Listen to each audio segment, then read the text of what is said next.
Right, okay. I bet you weren't expecting to see me YouTube. It's been a while. Obviously, I tore my hamstring off. It seems to be the theme with me that whenever I start a YouTube series, it's always a road to recovery. So consider this road to recovery episode 1. I am 6 weeks post hamstring tear surgery repair. So just going through a bit of a lower body session today. A lot of isolated work. Obviously at the minute I can't do anything too heavy. Started loading it last week as per my physio's orders.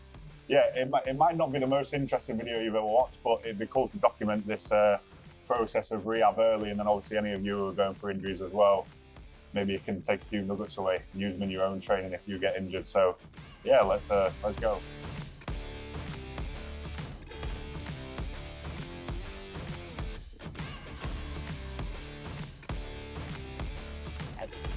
We'll whip out the old iPhone note with the session on it, because I'm a professional. It's always good to know what you've done, because then you know what you need to do better than, innit? You know what I mean? So, last session I got up to 27 kilos for 10 on this. Like decent control on the eccentrics, but obviously for this it's more just about a unilateral loading to try and get rid of the side-to-side difference between my hamstrings that's obviously been created from tearing the thing off. So, I'm trying to put that back right. So, I'm training my lower body at the minute because it's all machine isolated stuff. Obviously the recovery demand isn't as high, so I'm just keeping frequency really high so that it's just getting like exposure to load quite often, because it's getting some good muscle growth out of it, but it feels better after it. And I think that's a good kind of, as long as you're not a like I am sometimes, if you do something that feels better, it's usually a good sign. So that's what I'm going off. So if I can get even just an extra pin down today or get a few extra reps on 27, we're all right. So this is my 4th session of like the isolated hamstring work, and I started at this plate here, and then I've worked my way down now to here. So I've missed all the little ones now because I feel a bit of an idiot when I come in the gym and I've like got my world's strongest man bag, and I put 4.5 kilos on a hamstring curl. Not that anyone cares, no one gives a shit today, but yeah, just for my own ego, innit? Yeah, a good alternative to complex. It's something that I actually gave Par, but I've been coaching since kind of late last year. If you do kind of at least control the eccentrics, or even better, isometrics, like them isometric contractions, kind of really good for waking muscles up really, and then getting rid of any pain that might be created in that joint angle. So if you have a specific part of the joint angle that feels like weak or in pain, as long as you're not in too much pain, if you just spend some time hanging out in that area, usually, you know, that's really good for tendons. They like that. So yeah, especially if you're on an early reload phase, don't be going like like what's that, like a seal or something. Like don't be doing seal. I did 20 reps, 15 reps, 10 reps last time, because I can't really push it too much load wise, because obviously I don't want to be stressing it that much. I just want to be slowly chipping away, putting some weight back on. So if I could maybe do 20 for 20 today, 27 for 15, and then if I could get 34 for 10, then I'm another plate down, and that's a good bit of extra volume this session. So side difference is going away now as well. It's quite good doing injured side than non-injured side, because I can get a nice comparison between the difference in strength between the both of them, because ideally I think a few more sessions of this, basically the stuff that's a lot heavier, which is like my hinge pattern. So obviously then my hamstring's been tensioned at both sides of the joint that it crosses, at the knee and at the hip. So that's where there's going to be the most force kind of on it. So yeah, I'm just making sure that if I get it strong in isolation first, then it will be safe to kind of start the hinge stuff. But obviously I don't want a massive discrepancy in side-to-side strength before I start the hinge stuff, because that's when I'll start loading up my right leg more and kind of neglecting the left side, or just leave myself open to getting hurt again, which I enjoy doing. So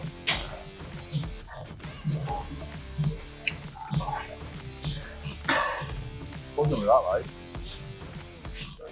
Yeah, I think this is the thing though, like obviously strength is somewhat specific to the individual, but if I'm looking from a perspective of right, obviously the side-to-side difference is kind of important. However, if I can get down to near the bottom of a stack on a machine that's probably a lot of jack bodybuilders use with very large hamstring. You know, they're not scared of lifting 180, 200 kilos, you know what I mean? I'm not saying that that's what I'll jump straight back in at, but you can see how laying this foundation work of isolating hamstring strength, kind of, all of this stuff pays forward. It might not seem the most productive thing that you could be doing at that time, because I probably could be doing hinge patterns now. But when I do transition back to the hinge pattern, after strengthening this, it will just feel normal, and it will also feel safe, and it will feel strong. So, all good, isn't it? So on these I'm doing, obviously this is bilateral now, so both legs. 5 count eccentric, so five count on the way down, not 5 seconds. I'm going to do sets of 10 on here and just ascend up and just see how far I get down the stack. I think that 2 days ago I did 70, so even if I do 75 today, or 70 feels a bit better, it's progress. But with how it felt, especially on them, I think that I might be able to do a bit more today. Is it the hangover? When he's written all numbers again through the screen. You know, when I'm doing 5 count eccentrics and I'm trying to count to 10, it's just numbers everywhere. You just get it. Okay, a good cue for, you know, if you're ever doing hamstring stuff as well, and I actually caught myself doing it then, to like flex your abs. It's really easy to like get like the first bit of inertia broken by just like, go 8 for the next one.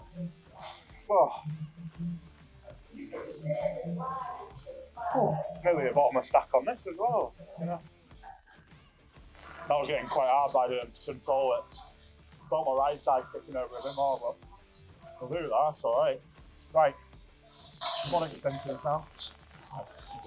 I'll make a note of what I've done so I don't forget. Bad knee that I had my operation on feels really, really gammy if I don't do any quad work. So kind of, a lot of people think that rest for some stuff is the best thing that you can do, which, you know, I don't know. In some cases maybe it is, but for me, especially with this, like, when I have complete rest, like when I tore my hamstring, I didn't do any lower body work for like 4 weeks. My knees feel like walking downstairs, they feel like so the second I start loading it, the muscle starts getting stronger and the joint feels better. So I'm doing ascending 10s unilaterally, it's a single leg, and then I'm switching to bilateral both legs and doing 3 sets of 10. So this is my only quad movement in the plan at the minute. But it's doing enough. I'm getting some good leg size back.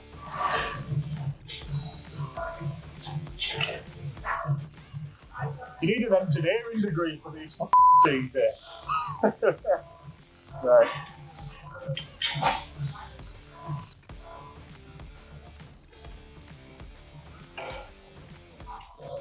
Knees feel good now, like. They were a bit crispy the first few weeks of them. You know what you're doing it, and it's a bit crispy. Feels alright now. 26 with the body of a 96-year-old me.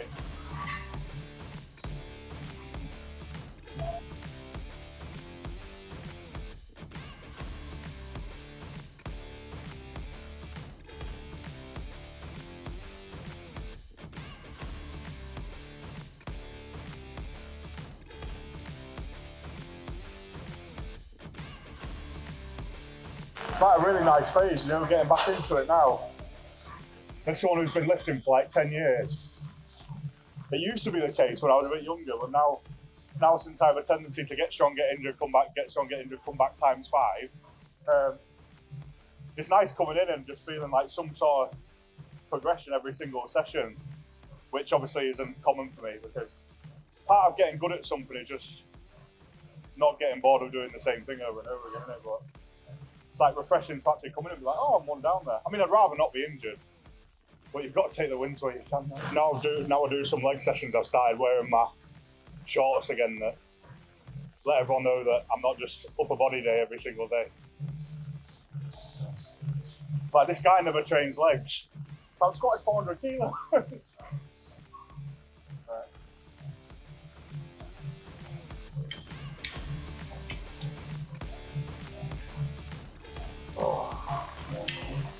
Good today, that.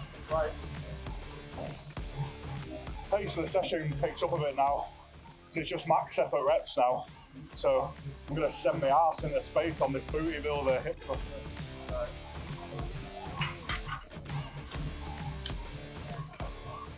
if I can train this movement pattern again, I'm isolating everything. So isolating my hamstrings, which is obviously the priority, as that's what was the injured body part. If I keep my quad size there with the isolation stuff on the quad extension, then muscle size equals strength potential. So if I can retain as much muscle mass as possible throughout this phase, then when I start reloading, it means that obviously I'll be able to exploit that during the reload. And then this, again, it's just like another movement pattern that's really transferable to strongman. You've got to think of not only your deadlifts, your log cleans, your stone cleans, log extension, stone extension. You've got to have a powerful arse in strongman. You've got to have a big arse. Check the old iPhone now. Right. I did 120 for 15. So obviously I'm a bit newer to the lower body sessions, but the goal is to get the rep ranges down to kind of 8 to 12. So if I did 15 last session, I should be good to push this on another 20 key. And then if I can hold 12, it's what I've been doing with my upper body sessions. So obviously some stuff I'm going a bit heavier on purpose. I'm picking like heavy movement of the day, representative of the day. But if I'm getting above 12 reps, I progress load. And then if I hit 12 reps again, I progress load the session after. So if one week I only hit 10 or 11, I'll do a repeat week on that. Because at the minute, because I'm just getting back into training, like say that progress is quite quick.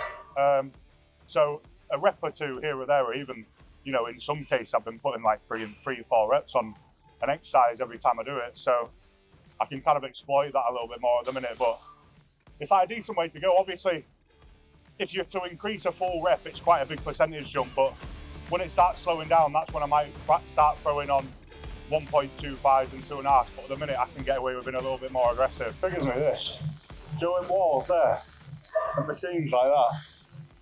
Doing it's like not square with wall. Does that annoy anyone else? Or am I alone? My chronic OCD kicking in there. Doing God's work, mate. Like regardless of how much calf work you do, there's still going to be a risk of entry when you're pulling trucks and planes and stuff like that. But at the minute, it's just building a foundation to kind of mitigate that risk later on. So if I can build up quite a good buffer of calf strength and Achilles tendon, so if I can build up some resilience in my calf and my Achilles now, and then just slowly keep that going in the back, then obviously when I maybe have to jump into a prep for a truck pull or something, or a vehicle pull, where there's obviously a tremendous amount of force going through your Achilles tendon, hopefully, like I say, it won't be one, because that injury looks catastrophic. So, but Trey's come back from it very quick, but Trey's tough as which a lot of people, because he doesn't speak much, a lot of people write him off, but he's like, so Trey, with you.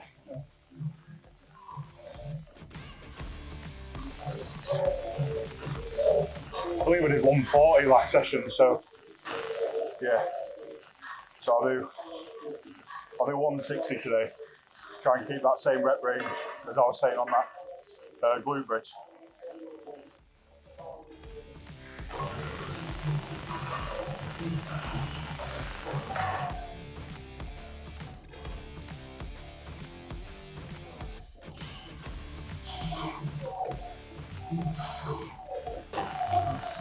Not much to this exercise really. Try to lift your toes up.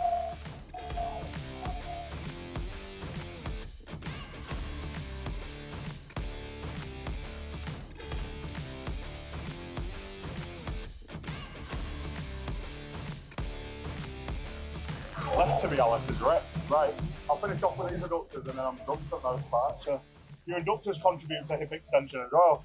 So obviously for deadlifts and stuff like that, I actually think I have quite weak adductors relatively compared to my, obviously the other muscle groups. It's why I think when I get to like the last few inches of the deadlift, even if I haven't given up position on a lighter set, it's like them last few inches of lockout where you do feel your adductors kind of squeezing through. So again, just isolating this at this stage, it probably get rid of a bit of the difference in, I feel these a lot more on my right side because of that internal rotation bias in my right hip.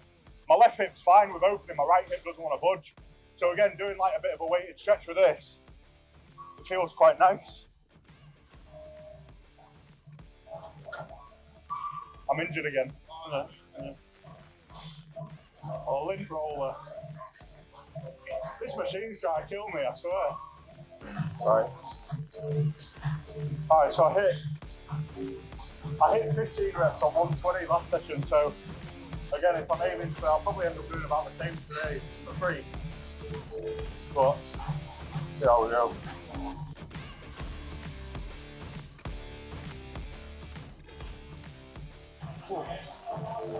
I'll say that's 14.5.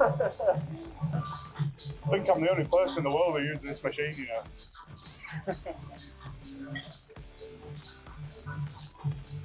Because it's on the same settings I last had it on. I've just got 3 sets of 20 on this.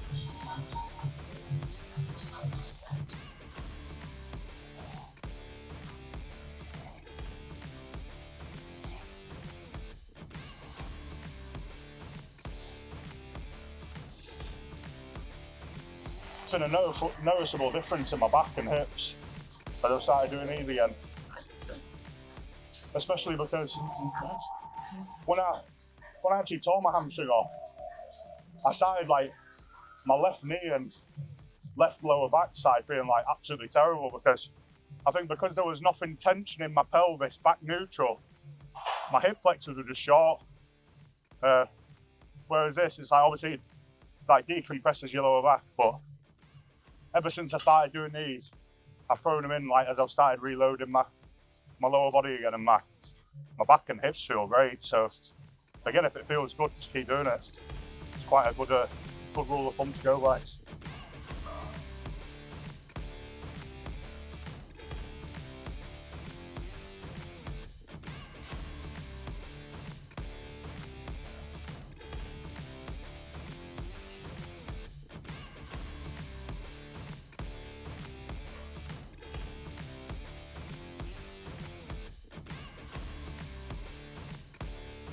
I actually really like doing these sit-ups normally, you know, on the glute ham raise. So you get like really good stretch through hip flexors when you like really lean back, but I don't think me climbing onto a glute ham raise and falling off the edge of it is a sensible thing to do at the minute. So this is a easy but still hard alternative.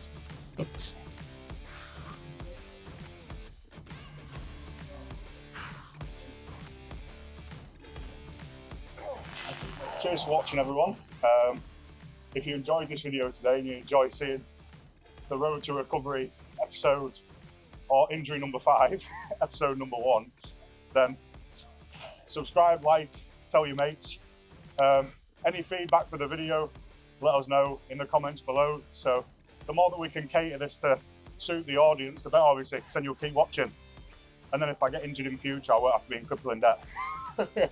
So just finishing out here, 30 minutes of zone 2 cardio, just taking care of my fitness whilst I'm on the comeback as well, so that, you know, it's never a bad thing to be too fit. Fatigue makes cowards of us all, so better to never get there. So yep, like I say, if you enjoyed watching, like, subscribe, watch the next one. I'll see you all in a bit.